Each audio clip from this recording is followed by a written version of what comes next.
आज आपको मिलवा रहा हूँ सुहेलदेव भारतीय समाज पार्टी के अनुसूचित जनजाति मोर्चा के प्रदेश अध्यक्ष हैं राकेश कुमार गौड़ जी।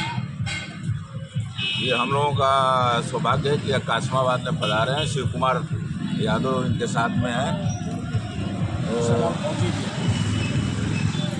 मैं आपसे ये जानना चाहता हूँ कि आप अनुसूचित जनजाति की लड़ाई लड़ रहे हैं और गाजीपुर जनपद में आपकी जाति को जाति प्रमाण पत्र नहीं मिल रहा है और आप लोग कहते हैं कि शासनादेश हो गया है।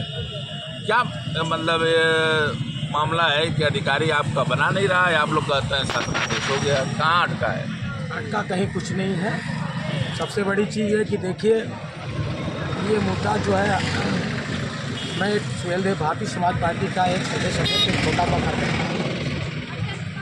जितना हमारे राष्ट्रीय अध्यक्ष जी माननीय ओम प्रकाश राजभर की चिंता है गोड़ों की, और किसी दल की चिंता नहीं है। पहली बात आप तो ये नोट कर लीजिए, आप देखे होंगे अभी चैनल पे चल भी रहा था, जेपी नड्डा साहब से, अमित शाह से, माननीय योगी जी से उन्होंने हमारे समाज की बात कहा कि भाई सर्टिफिकेट से वंचित है हमारे समाज के बच्चे। अभी देखिए पुलिस की भर्ती आई हुई है, उसमें हमारे बच्चे बहुत परेशान हैं सर्टिफिकेट के लिए। तो मैं कासमाबाद आने का यही कारण था मेरा कि मैं अभी घोसी में था, उसके बाद मधुबन में था। मैं कल घोसी में नहीं ज़्यादा आप शासनादेश का पालन क्यों नहीं हो रहा है? नहीं, अब शासनादेश का पालन हो रहा है क्योंकि शासनादेश चला है नीचे, लेकिन यहाँ लापरवाही जो है तहसीलदार की, लेखपालों की हो रही थी। अब वो समस्या खत्म हो गई। वो जहाँ तक अधिकारियों से जो हम लोगों की वार्ता है वो बताते हैं कि आप लोग भरभूजा श्रेणी में हैं और इसलिए अनुसूचित जाति में नहीं आते हैं। अधिकारी क्या बताएंगे, उनको कुछ पता नहीं है। शासनादेश में साफ साफ लिखा हुआ है कि अगर 1356 फसली आपके पास हो, उसमें नकल है तो दे दीजिए। जिसमें गोल्ड लिखा हो वो नहीं है तो टीसी दीजिए। जिसमें गोल्ड लिखा हो या तो कुटुंब रजिस्टर का नकल दीजिए जिसमें गोल्ड लगा। एफिडेंस आपका एक दो होता है तो सर्टिफिकेट जारी होता है। जैसे मैं बनारस की बात करता हूँ, बनारस में सर्टिफिकेट जारी हो रहा है, चंदौली में हो रहा है, ये आपका गाजीपुर, बलिया और समस्या है। बलिया में भी है, बलिया में सर्टिफिकेट जारी हो रहा है। बलिया में जारी होता है, गाजीपुर में नहीं। गाजीपुर में हमने, मऊ में नहीं है, आजमगढ़ में नहीं। आपको बता देते, मैं 8 अगस्त को यहीं कासमाबाद में हमने जारी कराया था सर्टिफिकेट। 24 घंटा में हमने निकलवाया था पूनम गोड़ का। तो जनरल आपने निकलवाया था तो और लोगों को क्यों नहीं मिल रहा है? अरे सबका तो बन रहा है। कहाँ बन रहा है? अरे आज के टाइम में देखिए चैनल आपको बता रहे हैं। आप अभी ये तो मैं बुलाता हूँ तहसील अध्यक्ष को। पत्रकार बुलाइए, पत्रकार महोदय आपको बता देता हूँ मैं कि देखिए 3 दिन में मैं खुद अपने हाथ से यही जाति प्रभाव को यहीं पे बांटूंगा। देख लीजिएगा, आप आ जाइएगा। आप अब आइए थोड़ा सा आप प्रदेश की राजनीति में। जी, उत्तर प्रदेश में इस समय का देश में राम मंदिर को लेकर के काफ़ी मुद्दा बना हुआ है। जी जी। आप ये चीज़ बताइए, हमारे हिंदू धर्म में, आप भी हिंदू धर्म को मानते हैं? बिल्कुल बिल्कुल। हमारे चारों शंकराचार्यों को सबसे बड़ा हिंदुओं की पीठ है जी। और कोई नए मंदिर, कोई नया काम होता है तो उसमें शंकराचार्यों की सहभागिता बहुत ज़रूरी होती है। और इस मंदिर में वो नहीं, मंदिर उद्घाटन में वो नहीं आ रहे हैं चारों। तो आप इसको कैसे ले रहे हैं? अब उनकी समस्या क्यों नहीं आ रहे हैं, क्या नहीं आ रहे हैं, वो तो वो जानेंगे क्यों नहीं आ रहे हैं। बहुत लोग ऐसे होते हैं कि प्रतिद्वंदी की तरह होते हैं कि फलाने को बुला रहा है, हमको नहीं बुलाया जाए इसलिए नहीं आते। राजनीति में और मंदिर और धर्म में बड़ा अंतर है। बिल्कुल बिल्कुल। मंदिर का उद्घाटन अगर शंकराचार्य जी कर देते, वहाँ राम जन्मभूमि के जो पुजारी हैं उनके द्वारा हो जाता तो कैसा रहता? क्या राजनीतिक व्यक्ति से कराना उचित है? देखिए राजनीति वहाँ नहीं चल रही है। वहाँ श्री राम जन्मभूमि कई वर्षों से और रहा कोर्ट के अधीन। इसमें बहुत लोग प्रयास किए, कोर्ट ने फैसला दिया, राम जन्मभूमि बना। अब 22 तारीख को वहाँ पर हमारे श्री राम विराजमान हो रहे हैं। ये तो हमारे भारत का एक गौरवशाली इतिहास बनने जा रहा है। ये सब कुछ सही है, हमारे भी राम आराध्य हैं, आपके भी आराध्य हैं, लेकिन राजनीतिकरण क्या सही है? राजनीति इस पर नहीं होनी चाहिए, राजनीति इस पर नहीं होनी चाहिए क्योंकि भगवान के ऊपर राजनीति तो नहीं होनी चाहिए। ये बन रहा सबके भगवान है। अच्छा, आपके ओम प्रकाश जी राष्ट्रीय अध्यक्ष हैं, आपके नेता हैं, जी। कब मंत्री बन रहे हैं? मंत्री अब ये हम आप बात बता देते हैं आपको, ये जनवरी में आपको शुभ समाचार दे रहे हैं। ये शुभ समाचार तो हम लोग सुनते सुनते हम लोग अब कई महीने बीत गए। नहीं, महीने बीत गया तो अब मीडिया वाले अपने मन से कर रहे थे, लेकिन सच्चाई है कि अब आपको ज़्यादा दिन वेट नहीं करना पड़ेगा, जनवरी में आप सब क्लियर होगा। सब तय हो गया? हाँ हाँ सब।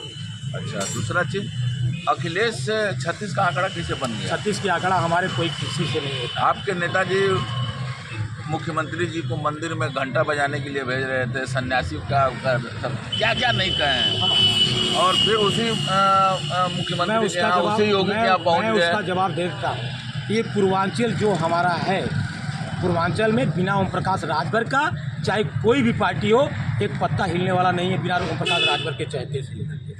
ये मैं दावा करता हूँ। तो मतलब इसका मतलब आप इतना घमंड में है कि किसी को कुछ कह देंगे? घमंड नहीं है, घमंड किस चीज़ का? वो राजनीतिक जुमला होता है, सब लोग बोलते हैं। नहीं, आपको कोई इस बात का घमंड है कि हमारे बिना उत्तर प्रदेश की राजनीति नहीं होगी, तो हम योगी को मंदिर में से कह देंगे कि इनको घंटा बजवा कर छोड़ेंगे, तो अखिलेश को सही भेज के नहीं, ये तो राजनीति का मुद्दा होता है, इसमें कोई बात।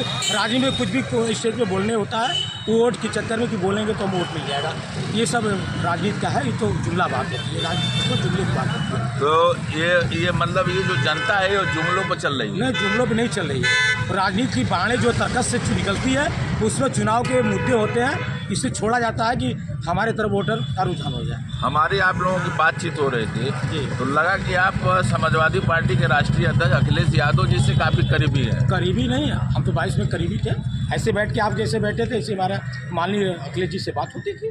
तो आज पार्टी में थे तो है, आज नहीं है तो नहीं बात होती है। तो अखिलेश यादव और ओम प्रकाश राजभर जी, दोनों में क्या अच्छाई है? अच्छाई है, दोनों लोग अपने अपने स्थान पर सही है। दोनों लोग एक अच्छाई अखिलेश यादव की, एक अच्छाई ओम प्रकाश राजभर की।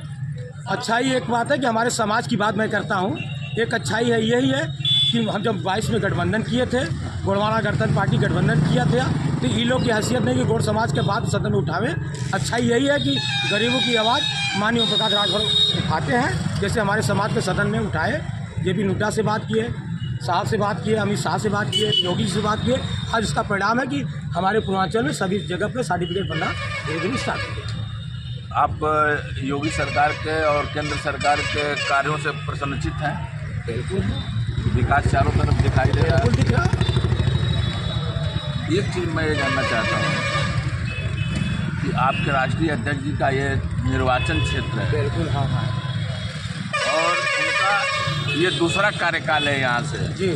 एक कोई बड़ा प्रोजेक्ट यहाँ पर उनका नहीं, देखिए ऐसा है कि प्रोजेक्ट की बात जो कह रहे हैं कि आपका प्रोजेक्ट का मतलब ये है कि 100 से 400 युवक काम करे ना, ऐसा कोई कंपनी लगा। जैसे मान लीजिए प्रोजेक्ट जैसे समाजवादी पार्टी की सरकार में यहाँ की तहसील बन गई, हाँ, यहाँ की सभी सड़कें बन गई जी।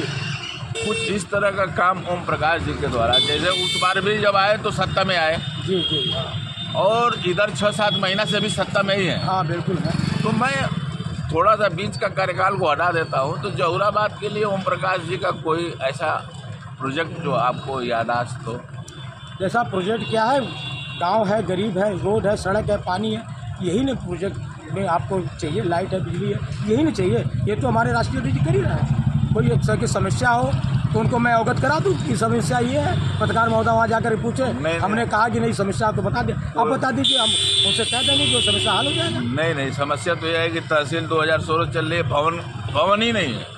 हम तो अभी तहसील से हो क्या है, काम तो हो ही रहा है। सारे पुराने बिल्डिंगों में काम हो रहा है, छोटे छोटे कमरों में न्यायालय चल रहा है। चलिए आपकी बात है तो आपने हमारी बात नहीं है, आपके वजह से माध्यम से हमको अवगत हुआ है। ये तो नहीं, ये तो ओम प्रकाश जी खुद भली बात जानते हैं। मैं आपसे ये जानना चाहता हूँ कि आप उनके नेता हैं, सत्ता पार्टी से जुड़ने का लाभ हम लोगों जैसे जनता को क्या फ़ायदा देगा? फ़ायदा है ना, फ़ायदा क्या नहीं, जनता को, गरीब जनता को अगर रोड नहीं है, सड़क नहीं है, पानी का नहीं है तो उसकी वही तो आवास नहीं है, तो गरीबों को यही सब देखना पड़ता है ना, यही तो विकास होता है ना गाँव में। तो ये तो जनरल सरकार की योजनाएं हैं ना जो आप बता रहे हैं। हाँ, हट के मैं पूछा हूँ, हट के क्या कराना चाहते हैं आप क्या करना, आपके नेता क्या यहाँ किए हैं? दूसरा कार्यकाल जा रहा है, जनता अगर मांगेगी कि नहीं, आपका तहसील की बात हमने कहा है, आपकी नज़र में आ रहा है कि बिल्डिंग नहीं है, छत नहीं है, अगर ऐसा हम लोग को देखना तो मिलेगा तो माननीय राष्ट्रीय अध्यक्ष से कहें कि सर हम गए थे काजबाबाद, ये समस्या है, इसको आप थोड़ा सा आगे बढ़ा करके इसके विकास कराइए, यही कहेंगे ना भाई होना तय होगा। जनता के बीच तो आपको जाना ही है ना, जाना है और जनता के सामने आपको कुछ न कुछ काम बताना होगा। बिल्कुल बताना पड़ा है, तो बताते भी हैं। तो 2 कार्यकाल तो एक बार अखिलेश के साथ गठबंधन में निकल गया, एक बार योगी जी के साथ निकल गया, लेकिन हमेशा सत्ता के करीब रहे हैं, इसलिए यहाँ की जनता कुछ चाहती है कि हमारे लिए हो जाए। जनता जो चाहती है उसका मनसा पूरा होगा, जनता तो अवगत करा दे उनको, यही चाहती है। अच्छा ठीक है, आपके नेता बहुत लंबा पीरियड से कहते हैं राजभर और तमाम छोटी पिछड़ी जातियों को अनुसूचित जाति में ले आने का। नहीं, वो अपने राजभर की बात करते हैं, हम तो अनुसूचित जनजाति में हैं। ले आने का वो भी एक जुमला है कि नहीं, जुमला नहीं, उसका कार्यकाल हो रहा है, सब कंप्लीट हो रहे हैं। हाँ। और यहाँ से जो है जब हाई कोर्ट का भी उन्होंने आदेश किया है कि 2 महीने के अंदर भेजियो, तो अब यहाँ से सब कुछ बन गया, वो केंद्र को प्रस्ताव बना के भेजा है। आने वाले 2024 में लोकसभा की सीट कुछ दिखाई दे रही है कि भाजपा आपको कहाँ दे रही है? जैसा है कि हम उस पर गठबंधन किए तो हमको सीट मिलना है, इसमें 2 राय नहीं है। कई सीट मांग रहे हैं? हम लोग तो भैया अपने 80 सीट में हम लोग अपना एक उस स्तर से मांग रहे हैं कि हमारा भी उसमें सहभागिता हो जाए, और हमारा ही पार्टी के एक सिंबल और निशान मिल जाएगी, और क्या यही मांग रहे हैं। आपको नेता को राम मंदिर के निमंत्रण मिला है? जरूर जाएगा, हमारे निमंत्रण मिला है? निमंत्रण तो हम लोग का हमारे पार्टी से एनडीए से गठबंधन है, तो हमको निमंत्रण की जरूरत नहीं है। हम जाएंगे, और निमंत्रण मिले या न मिले हमारे परिवार की, हम उससे गठबंधन किए, एनडीए हमारी परिवार हो गया है, तो हमको जाना ही जाएंगे। तो समय मिलेगा तो जाएंगे, जरूर जाएंगे। तो ये थे राकेश गौड़ जी, अनुसूचित जनजाति मोर्चा के प्रदेश अध्यक्ष हैं सुहेलदेव भारतीय समाज पार्टी के। हमारी बात हुई। हमारी खबर अगर आपको अच्छी लगे तो लाइक करें, सब्सक्राइब करें। खबर आर पार से अनिल सिंह, गाजीपुर से। धन्यवाद।